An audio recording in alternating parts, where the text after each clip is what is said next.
हर हर महादेव। मेरे प्यारे शिव भक्तों, आज की इस पवित्र और दिव्य धरा पर आप सभी का एक बार फिर से दिल की गहराइयों से स्वागत है। मैं कामना करता हूं कि भोले बाबा की कृपा से आप सभी स्वस्थ हों, सुरक्षित हों और शिव की शरण में आनंद का अनुभव कर रहे हों। मेरे शिव भक्तों, आज का यह वीडियो कोई साधारण वीडियो नहीं है। आज हम उस रहस्य की बात करने जा रहे हैं जो वर्ष में केवल एक बार खुलता है। वह रहस्य जो महाशिवरात्रि की मध्य रात्रि में आपकी सोई हुई शक्तियों को जगाने की क्षमता रखता है। आज हम जानेंगे कि क्यों रात के ठीक 12 बजे ब्रह्मांड की ऊर्जा सबसे अधिक सक्रिय होती है और कैसे उस 1 घंटे में किया गया सही ध्यान, सही भाव और सही साधना पूरे जीवन की दिशा बदल सकता है। मेरे प्यारे भक्तों, मैं प्रार्थना करता हूं कि बाबा भोलेनाथ आप सभी की मनोकामनाएं पूर्ण करें, आपके जीवन से कष्ट, भय और अभाव को दूर करें और आपके भीतर शांति, शक्ति और समृद्धि का वास कराएं। आपसे विनम्र निवेदन है कि इस वीडियो में अंत तक बने रहें, क्योंकि जो रहस्य अंत में बताया जाएगा वही इस पूरी साधना की सबसे महत्वपूर्ण कुंजी है। अगर यह वीडियो आपको भीतर से छूता है, अगर शिव का नाम सुनते ही आपके हृदय में श्रद्धा जागती है, तो कृपया इस वीडियो को लाइक करें।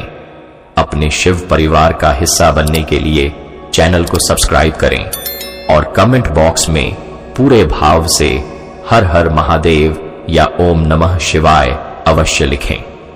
आपका एक छोटा सा कमेंट इस ऊर्जा को और अधिक शक्तिशाली बना देता है। तो चलिए मेरे शिव भक्तों, इस दिव्य यात्रा की शुरुआत करते हैं महादेव के नाम के साथ।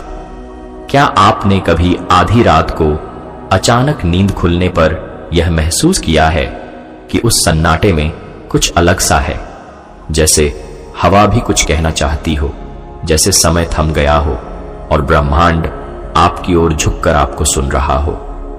बहुत से लोग इसे केवल संयोग मानकर दोबारा करवट बदल लेते हैं, लेकिन प्राचीन ज्ञान कहता है कि यह कोई साधारण क्षण नहीं होता। यह वह समय होता है जब बाहरी दुनिया चुप हो जाती है और भीतर की दुनिया बोलना शुरू करती है। रात के ठीक 12 बजे का समय सदियों से रहस्य माना गया है। दुनिया की लगभग हर प्राचीन सभ्यता में, हर गूढ़ परंपरा में और हमारे वेद पुराणों में भी मध्य रात्रि को सबसे शक्तिशाली समय कहा गया है। सवाल यह नहीं है कि ऐसा क्यों माना गया, सवाल यह है कि आखिर सब ने एक ही बात क्यों कही। साल में 365 रातें आती हैं, लेकिन उनमें से अधिकतर रातें एक जैसी होती हैं। फिर भी एक रात ऐसी आती है जो बाकी सभी रातों से अलग होती है। वह रात जब प्रकृति स्वयं साधक के पक्ष में खड़ी हो जाती है। वह रात जब प्रयास कम और परिणाम अधिक होने की संभावना होती है। महाशिवरात्रि वही रात है। यह केवल एक धार्मिक पर्व नहीं है, यह एक प्राकृतिक और खगोलीय घटना है। यह वह क्षण है जब पृथ्वी, सूर्य और चंद्रमा की स्थिति ऐसी बनती है कि मानव शरीर के भीतर ऊर्जा का प्रवाह स्वतः ऊपर की ओर उठने लगता है। यही कारण है कि हमारे ऋषियों ने इस रात को जागरण की रात कहा, उत्सव की नहीं। साधारण दिनों में हमारा जीवन बाहर की ओर बहता रहता है, हमारी ऊर्जा नीचे की ओर जाती है। भोजन, इच्छाएं, चिंताएं, भय, दौड़ भाग। लेकिन महाशिवरात्रि की रात, विशेषकर मध्य रात्रि में, यह प्रवाह उल्टा हो जाता है। ऊर्जा ऊपर उठना चाहती है।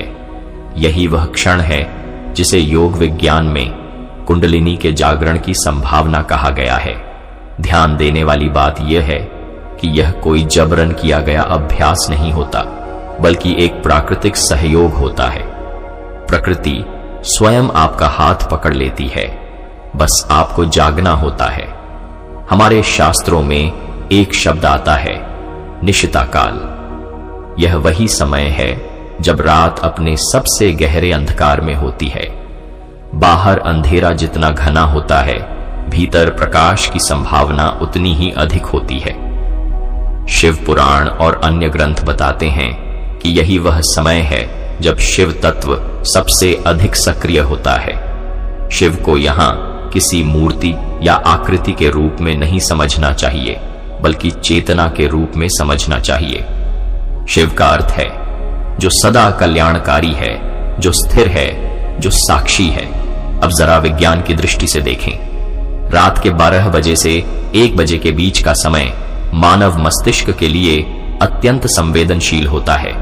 इस समय हमारी मस्तिष्क तरंगें धीमी होकर उस अवस्था के करीब पहुंच जाती हैं जहां चेतन मन शांत हो जाता है और अवचेतन मन पूरी तरह सक्रिय हो जाता है। यही वह अवस्था है जहां हमारे जीवन के गहरे विश्वास, डर और आकांक्षाएं छिपी होती हैं। दिन में हम जो सोचते हैं वह अक्सर सतही होता है, लेकिन रात में जो भावना उठती है वह सीधी जड़ में जाती है।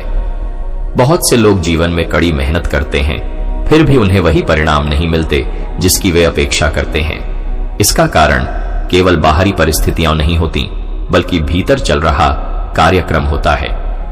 आधुनिक मनोविज्ञान इसे सबकॉन्शियस माइंड कहता है और हमारे शास्त्र इसे संस्कार कहते हैं। यह भीतर बैठा हुआ कार्यक्रम ही तय करता है कि आपके जीवन में क्या आएगा और क्या नहीं आएगा। महाशिवरात्रि की मध्य रात्रि वह दुर्लभ अवसर है जब इस कार्यक्रम को बदला जा सकता है। अथर्ववेद में कहा गया है कि यह संसार पहले विचार से बना, फिर शब्द से और अंत में पदार्थ से। आधुनिक क्वांटम विज्ञान भी यही कहता है कि मैटर से पहले ऊर्जा है और ऊर्जा से पहले कंपन। जब हम किसी विशेष समय पर, विशेष अवस्था में विशेष कंपन उत्पन्न करते हैं तो हम केवल प्रार्थना नहीं कर रहे होते, हम कारण उत्पन्न कर रहे होते हैं। परिणाम अपने आप उसका अनुसरण करता है। इसीलिए हमारे ऋषियों ने जागरण को इतना महत्व दिया। यह जागरण केवल आंखों का नहीं होता, यह चेतना का होता है। जब पूरी दुनिया सो रही होती है तब सामूहिक चेतना का शोर शांत हो जाता है। इस सन्नाटे में किया गया एक भी संकल्प बहुत दूर तक जाता है। यह ठीक वैसा ही है जैसे शांत झील में फेंका गया पत्थर दूर तक तरंगें पैदा करता है, लेकिन भीड़ भरे पानी में वही पत्थर गुम हो जाता है। महाशिवरात्रि की रात को कालरात्रि भी कहा गया है, लेकिन यह डरावनी नहीं है। यह वह रात है जो पुराने को समाप्त कर नए के लिए जगह बनाती है। काल का अर्थ है समय, और शिव काल के भी स्वामी हैं। इस रात समय की पकड़ ढीली हो जाती है। यही कारण है कि इस रात किया गया ध्यान, जप या संकल्प साधारण दिनों की तुलना में कई गुना अधिक प्रभावी माना गया है। अब सवाल यह उठता है कि आखिर मध्य रात्रि ही क्यों? इसका उत्तर हमारे शरीर के भीतर छिपा है। हमारे मस्तिष्क के बीचों बीच एक छोटी सी ग्रंथि होती है जिसे पीनियल ग्लैंड कहा जाता है। यह ग्रंथि अंधेरे में सक्रिय होती है। यही कारण है कि पूर्ण अंधकार में ध्यान गहरा हो जाता है। यही ग्रंथि मेलाटोनिन जैसे हार्मोन का स्राव करती है, जो हमें गहरी अंतर्मुखी अवस्था में ले जाता है। आध्यात्मिक परंपराएं इसे आज्ञा चक्र या तीसरा नेत्र कहती हैं। जब महाशिवरात्रि की मध्य रात्रि में हम जागते हैं तो हम अनजाने में ही अपने भीतर उस द्वार को खोल रहे होते हैं जहां से हमारी वास्तविकता का निर्माण होता है। इस समय किया गया संकल्प केवल इच्छा नहीं रहता, वह बीज बन जाता है, और बीज को बार बार उखाड़ कर देखने की आवश्यकता नहीं होती। उसे केवल सही मिट्टी, सही समय और सही ऊर्जा चाहिए। हमारे शास्त्र यह भी कहते हैं कि मानव शरीर 5 तत्वों से बना है: पृथ्वी, जल, अग्नि, वायु और आकाश। हमारी उंगलियां इन्हीं तत्वों का प्रतिनिधित्व करती हैं। जब हम उंगलियों को एक विशेष ढंग से जोड़ते हैं तो हम अपने शरीर के भीतर ऊर्जा के प्रवाह को दिशा दे रहे होते हैं। यह कोई प्रतीकात्मक क्रिया नहीं है, यह शरीर का विज्ञान है। आज का न्यूरोसाइंस भी मानता है कि शारीरिक मुद्रा हमारे मानसिक और भावनात्मक स्तर को सीधे प्रभावित करती है। महाशिवरात्रि की रात को की जाने वाली साधना देखने में बहुत साधारण लग सकती है, लेकिन उसका प्रभाव बहुत गहरा होता है। यह ठीक वैसा ही है जैसे एक छोटा सा स्विच पूरे कमरे को रोशन कर देता है। फर्क केवल इतना है कि यहां रोशनी बाहर नहीं, भीतर जलती है। कुबेर, जिन्हें धन का देवता कहा जाता है, केवल इसलिए समृद्ध नहीं थे क्योंकि उनके पास सोना था, बल्कि इसलिए क्योंकि वे ऊर्जा के नियम को जानते थे। पौराणिक कथाएं बताती हैं कि उन्होंने शिव की आराधना केवल भक्ति के लिए नहीं, बल्कि उस सिद्धांत को समझने के लिए की थी जो अभाव को प्रचुरता में बदल देता है। यह सिद्धांत आज भी उतना ही जीवित है, बस हमने उसे भूल जाना है। महाशिवरात्रि की मध्य रात्रि उस भूले हुए ज्ञान को फिर से छूने का अवसर देती है। यह रात आपको कुछ नया देने नहीं आती, यह आपको वही याद दिलाने आती है जो पहले से आपके भीतर मौजूद है। शिव बाहर नहीं है, शिव आपकी चेतना की सबसे गहरी परत में है। और जब आप इस सच्चाई को महसूस करना शुरू करते हैं, तभी साधना शुरू होती है। यह वीडियो उसी यात्रा का पहला कदम है। अभी आपने केवल द्वार की आहट सुनी है। आगे क्या करना है, कैसे करना है, किस दिशा में बैठना है, किस क्षण सांसों को पकड़ना है, यह सब हम आगे की वीडियो में बहुत सरल और सहज भाषा में समझेंगे। अभी इतना जान लेना ही पर्याप्त है कि यह कोई चमत्कार नहीं, बल्कि चेतना का विज्ञान है। और विज्ञान तब काम करता है जब आप उसे समझकर श्रद्धा और जागरूकता के साथ अपनाते हैं। जब कोई साधक महाशिवरात्रि की रात को जागता है तो वह केवल नींद का त्याग नहीं करता, वह अपने भीतर बैठे पुराने कार्यक्रमों से बाहर आने का साहस करता है। दिन भर हमारा मन बाहरी दुनिया से इतना भरा रहता है कि भीतर की आवाज दब जाती है, लेकिन जैसे ही रात गहराती है और घड़ी की सुइयां 12 के पास पहुंचती हैं, वैसे ही मन का शोर धीरे धीरे थमने लगता है। यही वह क्षण है जब मन पहली बार सुनने की अवस्था में आता है। सुनने का अर्थ बाहर की आवाजें नहीं, बल्कि भीतर की कंपन को सुनना। यही कारण है कि प्राचीन साधनाओं में रात को इतना महत्व दिया गया है, क्योंकि रात मन को खाली कर देती है और खाली मन ही भरने योग्य होता है। अब यहां एक बहुत सूक्ष्म बात समझना जरूरी है। महाशिवरात्रि की साधना केवल मंत्र बोलने या किसी विशेष मुद्रा में बैठने का नाम नहीं है। असली साधना वहां शुरू होती है जहां मन और शरीर एक ही दिशा में चलने लगते हैं।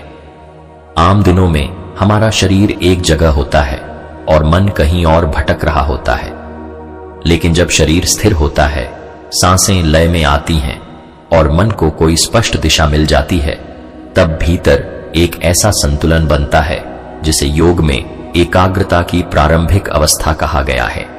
इसी अवस्था में किए गए संकल्प बीज की तरह अवचेतन मन में गिरते हैं। हम अक्सर सोचते हैं कि शब्दों में शक्ति होती है, लेकिन सच यह है कि शब्द से पहले भाव में शक्ति होती है। शब्द तो केवल वाहन है, अगर भाव नहीं है तो मंत्र केवल ध्वनि रह जाता है।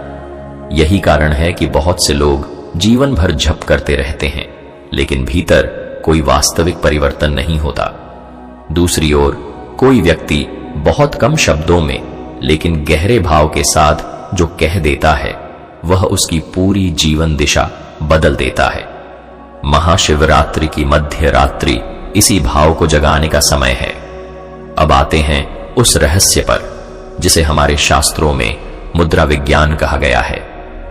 हमारे हाथ केवल काम करने के उपकरण नहीं हैं, वे ऊर्जा के संवाहक हैं। आज का विज्ञान भी यह मानता है कि हमारी उंगलियों के सिरों पर हजारों तंत्रिका अंत होते हैं जो सीधे मस्तिष्क से जुड़े होते हैं। जब हम उंगलियों को एक विशेष तरीके से जोड़ते हैं तो हम केवल हाथ नहीं मोड़ रहे होते, बल्कि मस्तिष्क को एक विशेष संकेत भेज रहे होते हैं। यही संकेत हमारे भीतर चल रही मानसिक तरंगों को बदलने लगते हैं। जिस कुबेर मुद्रा की बात इस साधना में आती है, वह वास्तव में भीतर के 3 महत्वपूर्ण सिद्धांतों को एक साथ लाने की प्रक्रिया है: इच्छा, स्थिरता और क्रिया। जब अंगूठा, तर्जनी और मध्यमा उंगली आपस में स्पर्श करती हैं, तो यह शरीर के भीतर एक पूर्ण चक्र बनाती हैं। यह चक्र अधूरी ऊर्जा को पूरा करता है। ठीक वैसे ही जैसे अधूरा बिजली का सर्किट बल्ब को नहीं जला पाता, लेकिन जैसे ही सर्किट पूरा होता है, प्रकाश स्वतः प्रकट हो जाता है। यहां ध्यान देने वाली बात यह है कि यह मुद्रा कोई जादुई ताबीज नहीं है। यह एक ट्रिगर है। यह अवचेतन मन को संकेत देती है कि अब एक विशेष अवस्था में प्रवेश करना है। जैसे ही यह संकेत जाता है, मन धीरे धीरे उसी दिशा में ढलने लगता है।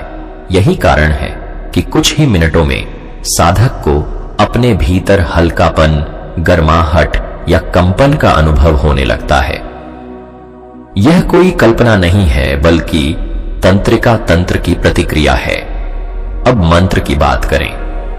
मंत्र का अर्थ केवल बार बार दोहराया गया शब्द नहीं है। मंत्र वह ध्वनि है जो मन को एक आकार देती है। आधुनिक विज्ञान इसे फ्रीक्वेंसी कहता है। हर भावना की एक फ्रीक्वेंसी होती है, हर विचार की एक तरंग होती है। जब हम किसी विशेष मंत्र का जप करते हैं, तो हम अपने भीतर एक निश्चित तरंग पैदा कर रहे होते हैं। यही तरंग बाहर की परिस्थितियों के साथ अनुनाद बनाने लगती है। इसे ही कई लोग आकर्षण का नियम कहते हैं, लेकिन हमारे शास्त्रों में इसे कहीं अधिक गहराई से समझाया गया है। श्री और ह्री जैसे बीज अक्षरों को केवल धन या शक्ति से जोड़कर देखना उनकी सीमित व्याख्या है। वास्तव में ये ध्वनियां मन के भीतर छिपे उस भाव को जगाती हैं जो स्वयं को अपूर्ण मानता है। जैसे ही यह भाव बदलता है, व्यक्ति की ऊर्जा बदल जाती है, और ऊर्जा बदलते ही अनुभव बदलने लगते हैं। इसलिए साधना का लक्ष्य बाहर कुछ पाना नहीं है, बल्कि भीतर की कमी की भावना को समाप्त करना है। बाहर की समृद्धि भीतर की अवस्था का प्रतिबिंब मात्र है। महाशिवरात्रि की रात जब इन ध्वनियों को शिव तत्व के साथ जोड़ा जाता है, तो यह चेतना और ऊर्जा का मिलन बन जाता है। शिव बिना शक्ति के निष्क्रिय हैं और शक्ति बिना शिव के दिशाहीन। जब दोनों का संतुलन बनता है, तब सृजन होता है। यही सृजन आपके जीवन में भी होता है, नए अवसरों का, नई सोच का, नई संभावनाओं का। यह भी समझना जरूरी है कि साधना के समय प्रयास नहीं करना होता, बल्कि अनुमति देनी होती है। बहुत से लोग ध्यान में जोर लगाते हैं, सांस रोकते हैं, मन को जबरदस्ती नियंत्रित करना चाहते हैं। इससे उल्टा प्रभाव पड़ता है। महाशिवरात्रि की साधना बहाव की साधना है। जैसे नदी को बहने से रोका नहीं जाता, वैसे ही विचारों को भी जबरदस्ती रोकने की जरूरत नहीं होती, केवल उन्हें देखने की जरूरत होती है। देखने भर से ही वे धीरे धीरे शांत होने लगते हैं। जैसे जैसे मन शांत होता है, वैसे वैसे एक खालीपन महसूस होने लगता है। यह खालीपन डरावना नहीं है। यही वह स्थान है जहां नया जन्म लेता है। हमारे शास्त्र इसे शून्य कहते हैं। आधुनिक विज्ञान इसे पोटेंशियल फील्ड कहता है। नाम अलग हैं, लेकिन संकेत एक ही है। इसी शून्य में संकल्प बोया जाता है। महाशिवरात्रि की मध्य रात्रि इस शून्य तक पहुंचने का सबसे सरल समय है, क्योंकि बाहरी दुनिया सहयोग कर रही होती है। अंधेरा, सन्नाटा और स्थिरता तीनों मिलकर मन को भीतर की ओर मोड़ देते हैं। अगर इस समय आप अपने भीतर एक स्पष्ट भावना के साथ बैठ जाते हैं, तो वह भावना धीरे धीरे आपकी पहचान बनने लगती है। अब यहां एक बहुत महत्वपूर्ण मनोवैज्ञानिक सत्य समझना जरूरी है। अवचेतन मन तर्क नहीं समझता, वह केवल अनुभव समझता है। अगर आप भीतर ही भीतर यह अनुभव करने लगते हैं कि आप पूर्ण हैं, सुरक्षित हैं, समर्थ हैं, तो अवचेतन मन इसे सत्य मान लेता है और फिर वही सत्य आपके जीवन में परिस्थितियों के रूप में प्रकट होने लगता है। इसलिए साधना के समय शब्दों से अधिक महत्वपूर्ण वह अनुभूति है जिसे आप जी रहे होते हैं। इस भाग में आपने यह समझा कि मुद्रा, मंत्र और समय केवल साधन हैं। असली परिवर्तन उस अवस्था में होता है जहां मन, शरीर और भावना एक साथ आ जाते हैं। अभी यात्रा अधूरी है, अभी सांसों का रहस्य, दिशा का विज्ञान और वह अंतिम क्षण समझना बाकी है जहां साधना अपनी पूर्णता को प्राप्त करती है। आगे की वीडियो में हम ठीक उसी क्षण की बात करेंगे जब सांसें रुकती नहीं बल्कि अपने आप संतुलित हो जाती हैं, जब दिशा केवल भौगोलिक नहीं रहती बल्कि चेतना की दिशा बन जाती है और जब साधक मांगना छोड़कर बनने लगता है। अब तक आप यह महसूस करने लगे होंगे कि यह साधना बाहर से जितनी रहस्यमयी दिखती है, भीतर से उतनी ही सरल है। असली जटिलता विधि में नहीं बल्कि हमारे मन की आदतों में होती है। हम हर चीज को पकड़कर रखना चाहते हैं, नियंत्रित करना चाहते हैं, जल्दी परिणाम चाहते हैं, लेकिन महाशिवरात्रि की साधना आपको इसके बिल्कुल उलट सिखाती है। छोड़ना, ढीला पड़ना और भरोसा करना। जैसे ही आप छोड़ना सीखते हैं, वही क्षण पकड़ में आ जाता है। अब बात आती है सांसों की। सांस वह पुल है जो शरीर और मन को जोड़ता है। आप भले ही इसे सामान्य समझें, लेकिन यह सबसे गहरा रहस्य है। दिन भर हमारी सांसें असंतुलित रहती हैं, कभी तेज, कभी भारी, कभी उथली। यह असंतुलन सीधे मन की अवस्था को दर्शाता है। जब मन अशांत होता है, सांसें बिखरी होती हैं, और जब सांसें शांत होती हैं, मन अपने आप शांत होने लगता है। इसलिए हमारे शास्त्रों में कहा गया है कि मन को नहीं, सांस को साधो, मन अपने आप साध जाएगा। महाशिवरात्रि की मध्य रात्रि में सांसें अपने आप एक विशेष अवस्था में आने लगती हैं। जैसे ही दोनों नासिकाओं से हवा का प्रवाह लगभग समान हो जाता है, भीतर एक अद्भुत संतुलन बनता है। योग में इसे सुषुम्ना का क्षण कहा गया है। यह कोई स्थायी अवस्था नहीं होती, यह कुछ ही मिनटों के लिए आती है, लेकिन उसी क्षण में किया गया ध्यान जीवन भर की दिशा बदल सकता है। यही कारण है कि इसे पकड़ने पर इतना जोर दिया गया है। जब आप उस रात शांत होकर बैठते हैं, रीढ़ सीधी होती है, शरीर स्थिर होता है और सांसों पर हल्का सा ध्यान रहता है, तो एक समय ऐसा आता है जब आपको सांसें गिनने की जरूरत नहीं रहती। वे अपने आप लय में बहने लगती हैं। यही वह क्षण है जब साधना शुरू होती है। इससे पहले सब तैयारी होती है। उस क्षण के बाद जो होता है वह प्रयास से नहीं, अनुमति से होता है। अब दिशा का विज्ञान समझिए। उत्तर दिशा को केवल एक भौगोलिक दिशा समझना अधूरा ज्ञान है। पृथ्वी स्वयं एक विशाल चुंबक है। उसकी ऊर्जा रेखाएं उत्तर दक्षिण दिशा में बहती हैं। जब आप उत्तर की ओर मुख करके बैठते हैं, तो आपकी रीढ़ की हड्डी इस चुंबकीय प्रवाह के साथ संरेखित हो जाती है। इससे शरीर के भीतर प्रतिरोध कम होता है। ठीक वैसे ही जैसे सही दिशा में तैरने पर नदी आपको आगे ले जाती है और विपरीत दिशा में तैरने पर आप थक जाते हैं। इस अवस्था में बैठकर जब आप मंत्र का सूक्ष्म जप करते हैं या केवल उस ध्वनि को भीतर महसूस करते हैं, तो आप कुछ मांग नहीं रहे होते। आप स्वयं को उस आवृत्ति में ढाल रहे होते हैं जहां अभाव का अस्तित्व नहीं होता। यही सबसे बड़ा रहस्य है। ब्रह्मांड से कुछ पाने के लिए उससे लड़ना नहीं पड़ता, बल्कि उसके जैसा बनना पड़ता है। जैसे ही आप उस अवस्था में आते हैं, जीवन की परिस्थितियां अपने आप बदलने लगती हैं। यहां एक बात बहुत साफ समझ लेना जरूरी है। इस साधना का परिणाम किसी जादुई घटना के रूप में तुरंत दिखे या न दिखे, इससे उसका महत्व कम नहीं होता। कई बार परिवर्तन भीतर होता है, आपकी सोच में, आपके निर्णयों में, आपके डर के स्तर में। और यही भीतर का परिवर्तन धीरे धीरे बाहर की दुनिया को बदल देता है।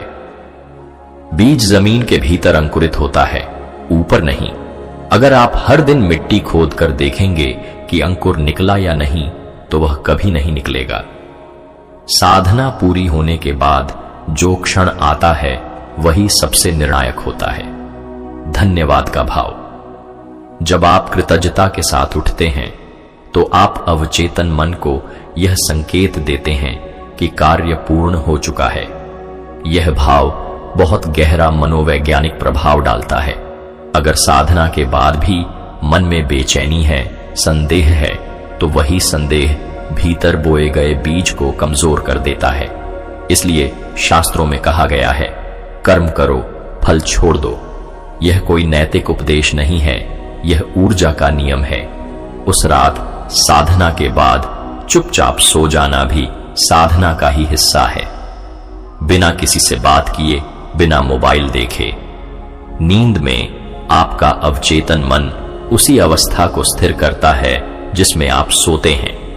अगर आप कृतज्ञता और शांति के भाव में सोते हैं तो पूरी रात वही भाव भीतर काम करता रहता है और यहीं से वह बदलाव शुरू होता है जिसे लोग बाद में संयोग या भाग्य कहते हैं। धीरे धीरे आप महसूस करेंगे कि आपकी प्रतिक्रिया बदल रही है।